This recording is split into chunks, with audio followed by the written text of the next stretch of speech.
The ongoing war of words over the carbon tax between Premier David Eby and federal Conservative Leader Pierre Poilievre heated up today. The two are digging into their positions on the tax. CTV's Rob Buffum has the latest on the political battle. The cost of gas is a major expense for many. When the carbon tax increases on April 1st by 23%, that will add about 3 cents a litre for drivers. Oh, that's a lot of money, especially because we drive a lot, right? Obviously, we need to fix what's going on with carbon, and the faster we can fund the non-carbon strategies for how we live our lives, the better. That increased cost has triggered a war of words between BC's Premier and the federal Conservative Leader Pierre Poilievre, campaigning across Canada to spike that pending tax hike. It's enough to drive a man to drink, but he's raising taxes on that too. And releasing an ad this weekend attacking Eby for his support of the tax increase, mandated across Canada by Ottawa, but imposed in BC by the provincial government.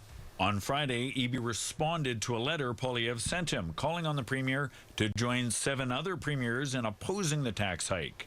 I don't live in the Pierre Poilievre campaign office and baloney factory. Today, Eby responded to Poilievre's reported weekend comments that many British Columbians are forced to eat bologna because they can't afford anything else, encouraging Poilievre to persuade right-of-centre leaders here to support NDP housing plans. Really wants to help British Columbians with affordability. Maybe you could place a phone call to John Rustad and Kevin Falcon and encourage them to support our housing initiatives. The Canadian Taxpayers Federation points to income thresholds that limit who can receive rebates on the carbon tax, despite its widespread impact. British Columbians and Canadians across the country can't afford to pay more for gas, groceries, and home heating.